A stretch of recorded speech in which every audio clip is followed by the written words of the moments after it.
Murakoze rero bakunzi bacu ba Karumeri TV aho muri hose mu bihugu bitandukanye, abari mu Rwanda, diaspora, abari ku migabane y'Iburayi hirya no hino, turabashimiye uburyo mukunda kudukurikirana muduha ibitekerezo, kandi bibutsa gukora subscribe, mukore share ndetse no kukazogera kugira ngo dukomeze dusangire ibyiza byose Karumeri iba yaduteguriye. Nkuko n'ubundi twabyemeje rero, twiyemeje kujya tubagezaho abakozi b'Imana batandukanye, abafite ubuhamya, abafite ijambo.Iman n'abafite impuguro zigiye zitandukanye, kugira ngo bakomeze kutugira inama uburyo twabaho muri ubu buzima dukishijwe tubana n'Imana n'abantu amahoro. Ni muri urwo rwego n'ubundi rero twosuye Mam.Royoneri mu rugo rwe, kumusura biba bishimishije. Reka n'ubundi ndabizi benshi mukumbuye, mushaka kumva ijwi rye, reka n'ubundi abasuhuze. Ndabasuhuje mu izina rya Yesu Kristo. Nitwa Nyirabagenzi Alice Mam.Royoneri, nzwi kuri Mam.Royoneri nyine ndi umubyeyi. Arakoze cyane. Uyu munsi rero musanzwe muzi ko ni umuhanuzi Imana yemera, Imana yatumye mu bantu kugira ngo abafashe, abasengere. Ni umwigisha w'ijambo.Imana ariko agira n'ubuhamya, kandi nzi neza ko bakunda. Uyu munsi rero ni umunsi wo kuganira nawe akaduha ubuhamya. Ese Mam.Royoneri ni muntu ki? Ese Mam.Royoneri abaho gute? Ese yakijijwe ryari? Ese yabayeho gute nyuma yo gukizwa? Uyu munsi rero Mam.Royoneri aragenda bituganiriza, aduha ubuhamya ku bari bafite amatsiko yo kumva aho Mam.Royoneri iby'Imana yagiye imukoresha, iby'Imana yagiye ikorana nawe, naho Imana yamukuye. Nguyu rero umunsi wo kugira ngo Mam.Royoneri atuganirize. Mam.Royoneri rero uyu munsi abakunzi ba Karumeri TV barifuza kugira ngo ubahe ubuhamya bw'iby'Imana yakoze, babwire nimba ari uko wari umeze ubyibushye, urabona ko byibushye rwose, uri umubyeyi ushimishije, ubaganirize. Reka n'ubundi rero tuguha umwanya kugira ngo ubahe ubuhamya. Imana iguhe umugisha. Murakoze cyane inshuti zacu, kandi inshuti zanjye ndabizi abantu benshi ni abakunzi banjye. Ukomeze siko nari meze nk'uko umunyamakuru ari kubivuga. Ngiye nkunda kubwira abantu aho navuye cyane kuruta aho ngeze, kandi burya umuntu uzakugirira neza ntihazagira umuntu kuratira aho ageze ajya kuratira aho avuye, kugira ngo biguhe imbaraga. Ese kumeze uryo uvuye hehe? Tubwire uturutse he, bivuyeho ibyo ufite tutumenyeshe. Nibyo bintu nshaka ko tuganira muri aka kanya. Je Mam.Royoneri rero mubona uyu mu buhamya bwanjye ifite ahImana yankuye. Imana mpamagaye muri 92 nibwo nakiriye umwami Yesu, ariko Imana itangira kunkoresha ibyo ari mwebwe abanyamakuru munziho, ari byo abafite banjye banziho. Muri 2004 nibwo Imana yatangiye kunkoresha mu mpano z'ubuhanuzi, z'ibitangaza, iz'ijambo.Imana. Ariko nakijijwe nari umunyabyaha. Gukizwa nicyo bisobanuye. Iyo uvuze ngo narakijijwe, hari ibyo uba warakijijwe. Narabivuze kandi nzakomeza kubivuga. Nakijijwe jewe nari umunwara umogi, nkizwa nari umurara, nari umujura wiba ku manywa nkoresheje imitwe, ninjoro nkakoresha imbaraga. Nkizwa nari umukaratika. Barusibye ko ubukaratika bwatari n'icyaha. Umukaratika si icyaha, ahubwo uburyo bikoreshamo. Nuko Imana yampamagaye, nkirizwa mu rusengero nagiye kwibamo. Niho nafatiwe n'umwuka w'Imana. Umwuka aramfata binyuze mu ijambo.Imana, umwigisha yigisha, ndakizwa. Mara imyaka 2 nigira umubatizo. Hari ibyaha byanze gushira burundu, nkirwana nabyo kuko nari narigishijwe ko uyu muntu agiye muri Yorodani atarakizwa neza biba birangiye. Nyuma yo kurangira kw'ibyaha nyine mpfuye burundu ku byaha, nibwo natangiye kuba umurokore muzima. Aho niho ubuhamya bushingiye buryoshye. Nyuma yo kuba umurokore muzima, nubuhe buhamya ufite? Ubuhe buhamya ufite? Mwamwumvishe rero, biratangaje kumva ko yari umurara, ari umukobwa nk'urumogi, agira ati biratangaje ko arashima Imana ko Imana yamukuyemo, akaba ari umumama rwose ukijijwe. Urumva Mam.Royoneri, nyuma yo gukizwa, hari abantu bavuga ngo iyo ukishijwe ngo ubukize uhita ubona imodoka, ukabona etage, ukagura Vigo n'izindi modoka. Nyuma yo gukizwa byakugendekeye gute? Tubwire urugendo rwo kuva aho ngaho ukirijwe ugiye kwiba mu rusengero, nimba ugiye kwiba Bibiliya cyangwa amaturo, nago urwo rugendo. Abantu benshi rero bazi ko umuntu akijijwe akira. Hari ukira burya hari igihe ubyara n'abana ukagira uko ubarera. Iyi Mana rero yabyaye abantu ishoboye kurera, ifite ukuntu yagiye iturera ifite ukuntu yagiye iturera, ibona kuko itureze ari bwo tuzakura neza. Nk'ubu ushobora kugira umwana ukabona akunda irindazi, ariko ukabona n'urimuha rizamwicira amara, ntirituma ry'ibindi, ukarimwima akababara, ahubwo ukabona ibyamutunga agakura neza. Iyi Mana rero niko yagiye iturera. Nanjye ifite uburyo yandeze mu gakiza, ntabwo gihe nageze mu gakiza ngo mpite mba umukire, ubu nibwo ntangiye kuba umukire. Hari ijambo avuze ritangaje, uko umubyeyi yabyaye abana amenya uko abarera, kandi umwana we biramubabaza. Nk'ukunda irindazi akabona wenda umuhaye gatoya, umuhaye gace, arababara, ariko nanjye arakomeza tuganeze. Abantu bari kurerwa n'Imana nabuze kubabwira bakira iby'Imana ibahaye ko ari abantu bari kurerwa n'Imana. Muri hangana jewe abantu bamenyereye banzi abashuti banjye, gihe cyambere ngira morali, ngira roho nziza, nkunda kwisekera, kuko cyane n'umuntu wambwiye ati jewe niyo usetse ndafashwa. Nanjye rero nanjye nsetse ndafashwa kuko nasetse nkijijwe. Rero Imana ifite ukuntu iturera nk'izadukuza. Urugero rukagenda, urugero nk'ubu mu bana banjye imfurange ifite ibiro byinshi, kandi ikunda icyayi kandi gakunda icyayi kirimo isukari kose. Noneho nabimukuyeho kugira ngo muri mite atarwara diyabete akiri mutoya. Noneho kubera ko nabimukuyeho, hari igihe ubona yababaye, ambwira ati ma waretse nkanywa agakombe kamwe, kabona biramubabaje, ariko jewe nyina nkaba nzi ko ndimo murera neza. Haleluya. Ni nako Imana ari ibyo dukuraho ukagira ngo uraguhemukiye, nawe irimo irakurera nk'utazakenyuka. Irimo irakurera nk'uzakura, kandi iyo uri umubyeyi ukari umwana ukabona arakuze biragushimisha. Mama tubwire byibuze nk'ikintu cyambere Imana yakureresheje kikakubabaza, kikababaza ubuzima bwawe, ndetse n'abakibona kuko hari ikintu Imana ikureresha bakabona uri kukirya, ariko ukabona uvanyemo ubumama bushimisha, ukabona uvuyemo umubyeyi ushimisha. Uruntu rukaka Imana yakureresheje nyuma umaze gukizwa. Ige rero mu bintu bikakaye yanderesheje, narakowe. Umugabo tubana yandambagije muri 1995, ankwa mu mwaka w'2000, ubukwe busohora muri 2006. Iyo myaka 11 nari ndi mu marira n'agahinda. Imana inderesha icyo kintu gikomeye, ariko indinda kuzakenyuka. Ari igihe ikoreresha ikigeragezo gituma utazakenyukira mu gakiza. Ubu sinakenyuka, ubu singikenyutse, mu myaka iri hejuru ya 40 mfite, ubu kugira ngo nzakenyuke hazagira akantu kanyirega imbere ngo kakarunaka nkenyuke, ngo akagerageza. Reka tuvuga ukageragezo kuko nicyo turiho, ngo akageragezo runaka, ngo baramvuze, ngo baranyanga, ngo umuntu ngo yangenzeho, ngo umuntu yanyimye iki, ngo ndaburaye, ngo ndabwiriwe. Ntabwo ngikenyutse. Nimba unameze nkanjye ufite, ntabwo ugikenyutse, kuko hari uko warezwe. Aleluya. Amina. Uko warezwe mbere mu kigeragezo cya danje, biratuma nugera no mu bigeragezo 10 udakenyuka, kuko wararezwe, ufite ibintu warereshejwe, wubakishijwe amabuye akomeye. Ibi ntibyagusenya. Rero jewe narereweshejwe gutegereza umugabo w'imyaka 11, ndi umukobwa mwiza, mvuka kwa Kalisa Leonard na Nyirasuku bwabo Margarita, umukobwa wanyweye amata.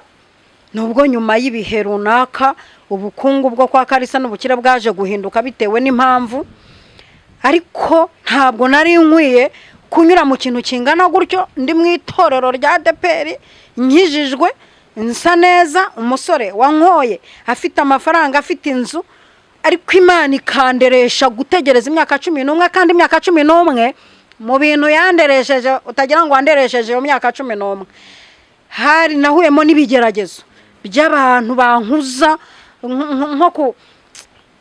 ni nko gushyira igihato mu isuka ukayikwikira ngo itajegera.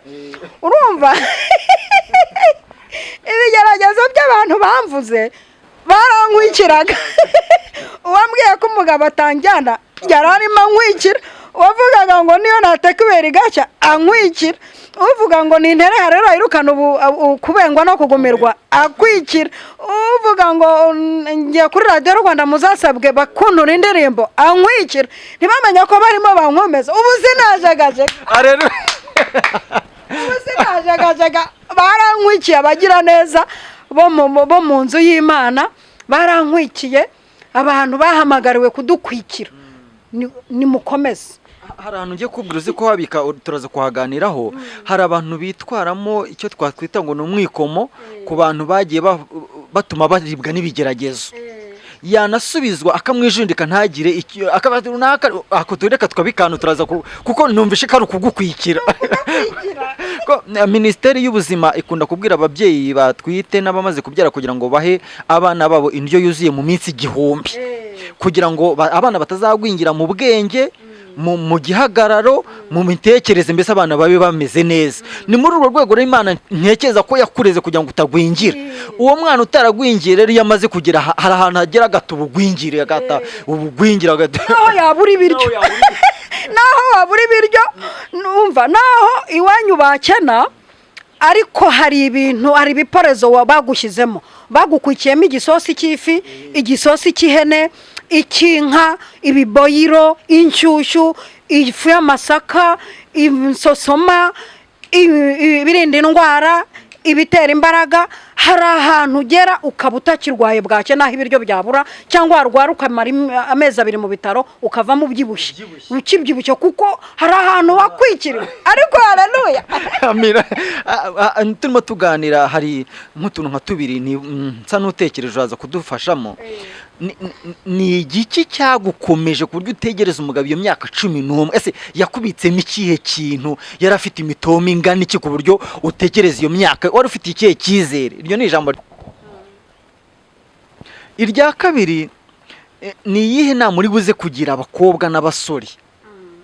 Abakobwa n'abasore ubu ngo kuri iminsi basigariye ngo babagara yose ntibazirezera, sinzi nawe icyo gihe nimba uri warabagaye ntago mbeze. Wabagira iyihe nama bahuye n'ikigeragezo gisa n'ikimeze gutyo? Ese ni irihe banga wakoresheje kugira ngo icyo gihe uhageze ukiri umukristo ugikomeye utishingiye, nta nundi musore wenda ufite ibyo akwagiriza nubwo wenda utabitubwiyeho?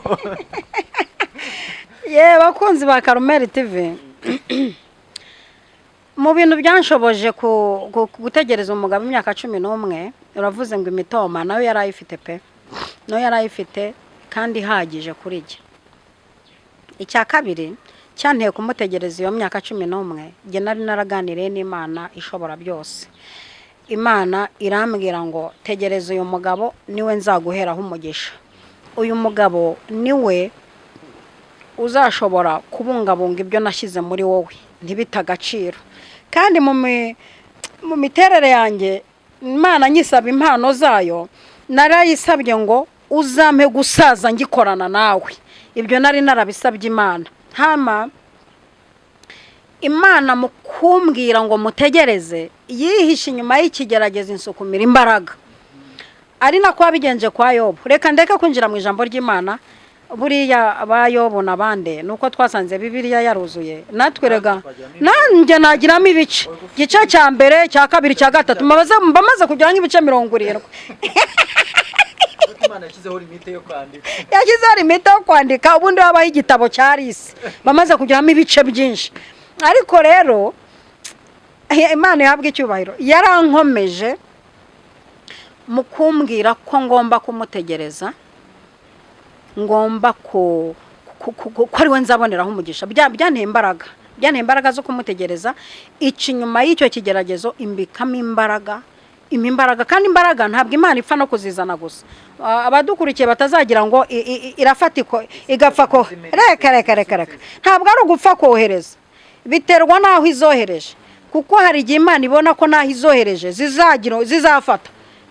zizafata cyangwa se wazisabye wabigizemo uruhare, kuko bisaba kubigiramo uruhare. Buriya na Yobu haraho yageze aravuga ati giye kugeza ubundi ubwo nzapfa, tugiye nta nubwo nzikora kuba inyangamugayo, yaguca yawe wapi naho sinzabyikuraho kandi nzeranje ntabwo umutima wanjye uzagira ikintu ugenda unshinja nyiriho navuye mu nda mama nambabusa nzarinda nsubira mu nda isi ntacyo nambaye mbega ni ibintu umuntu unarahirira rego ukanijya unasuzuguriramo satani ukajya unasuzuguriramo satani ukamwereka ko nubwo saa sita wapfa saa saba hari ubutabazi nubwo uri kugeragezwa mbere kuwa mbere kuwa kabiri watabarwa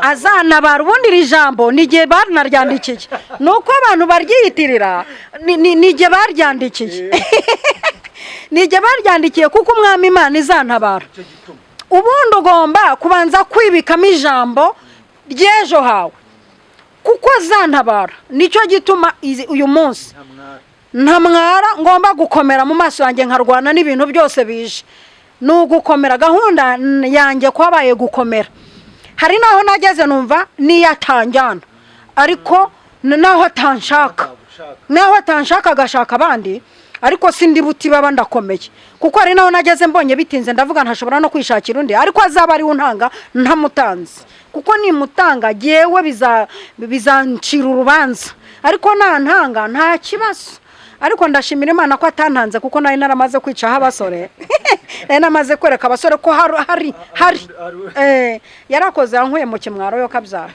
hanyuma rero Imana impa imbaraga zo kubikomeramo naho imbaraga zaturutse mu masengesho no kumva ijwi ry'Imana no kugenda mbona ibimenyetso sasa rero warumbwiye cya kabiri ngo icyo ngo mbona abakobwa b'iki gihe cyangwa abasore b'iki gihe ngo babishobora cyangwa se ngo nihe nama nabagira rero yewe nimba ari iby'iki gihe byabaye pirate nk'aya mashu bafumbiza intuza mbona urukundo rw'iki gihe n'abantu bararubihije yewe namaze iyo myaka yose imyaka nubwo umugabo atabaga hanze ariko yabaga hanze yaragiye ariko ataranagenda yewe inshuro twabonanaga tukaganira nko mu mezi 3 nazibara aha nige n'ukwezi kwashiraga tudasuranye tudahuye ariko abiki gihe sinzi uburyo uru rukundo ruzamara igihe bagenda bafatanye gutya nkaho umwe afite ubumuga nk'abafite amapingo cyangwa se afite ubumuga murandase sinzi abiki gihe uburyo uru rukundo rwaryoha bararubihije barumaramo icyanga kare bahita barumaramo icyanga kare ugasanga naho urarahazi ugiye mu bitaro ni ukurwaje ugasanga no mu cyumba cyo kwa sobukwe urahahora umeze nk'umukozi wo kwa sobukwe ugasanga ujya kumusasira ngo shere wawe ngo nta mukozi agira ngo reka njye kumuterera ipasi musasire bararubihije urukundo rw'iki gihe ni ukuri mwihangane mureke kubisha urukundo ruraryoha bitewe n'impamvu bitubihiriza urukundo rwose rubyiruko mudukurikiranye kuri Karumeri TV mwitubihiriza urukundo abantu bitwayemo neza ruraryoha ni nayo mpamvu bamwe banashakana bagahita banahagana urumva yarakubonye nta hose arakuze nawe se urajya gusura shere wambaye umwenda ukatiye aha undi ukatiye aha deja amatsiko warayamumaze ubwoko bw'imitsiri mu ntege zawe nimba ufite impfundiko nimba ufite amaguru acuramye nimba ufite ameza atya yarangije kukubona jyembo nari nayo mpamvu bamwe banababenga babiyereka kare kandi ukamwiyereka uwo musore ari marine izi nk'abakobwa 20 beza bakuruta ugahita nawe umwiyereka agahita abona uri muri 5 babi kandi akurambagiza abona uri muri 5 beza bibishye urukundo rero niyo mpamvu urukundo rw'iki gihe rupfa vuba niyo mpamvu ningo bari kuzubaka mu minsi mike ukajya gukiza ukabona bibaye ibibazo niyo ntabwo byakugewe mbona biri kwanga bitewe n'imyitwarire kandi ntibashaka kugororwa birashaka kugororwa nk'ubwo hari igihe mbivuga abakobwa bamwe bakambwira ngo ariko wari umurezi ngo wari umurezi bareba n'amafoto twifotoje mu bukwe ngo ariko mwari abarezi n'ukuri ntitwari abarezi ahubwo twari abahanga mu urukundo rurahenze ubundi urukundo ukuraho gato ugasigaza urwejo kwongera ugakuraho kandi kirazira guhita urufata nk'ibintu byabonetse rurahenda bifata nk'ibintu byabonetse cyangwa uri bukuri binda handa ako kanya ukuraho gato ejo ugakuraho kandi ugahorana utuntu dushya niyo mpamvu byabananiye muri ino minsi rubyiruko murakoze kudukurikira. Navuze ko uwaganira na Mam.Royoneri atacutsa igitaramo cyangwa se ikiganiro tuba twagiranye, ariko urubyiruko abagira inama, urukundo ruraryoha mwirubishye. Nawe so wamugani amatakara yazi, amakariso wambaraza amasura yayo, amashuji paza amaberezo azko ateye. Mwagiye kubana ameze nk'ukuzi wibishya urukundo. Mam.Royoneri rero muza kubana n'umugabo, urabona aho utuye, murabona ko hashimishije. Ubu witwaye ute, ububayeho gute, wagira inama cy'abantu nyuma baje gushaka? Hari abantu ngo bita inkirabuheri, sinzi uko babita. Ubu mumeze mute, mubayeho gute? Turimo dusoza. N'uwo mugabo mwategerezanyije imyaka ingana gutyo? Rero uwo mugabo twategerezanije imyaka ingana gutyo, yewe sintinya kubivuga, yanshatse ndi umukene, ariko ntaravutse mu bakene. Nakennye kubw'impamvu, twakennye kubw'impamvu. Anshatse ndi umukene uba mu cyaro, ariko umukene ufite iby'Imana. Nari mbitse iby'Imana muri jye, mfite n'amasezerano y'uko Imana izangirira neza. Hanyuma angirira neza, nkura mu cyaro anzana i Kigali, naryo nishimwe. Anzanye i Kigali no kumenya umujyi byabanje kungora, yabigizemo uruhare kugira ngo menye umujyi, kuko kwambuka umuhanda byari bigoye.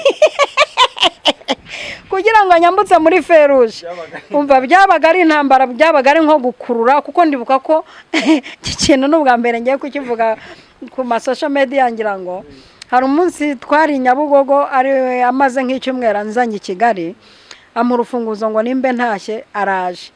Nukuri pe nyobi wanje ndayoberwa.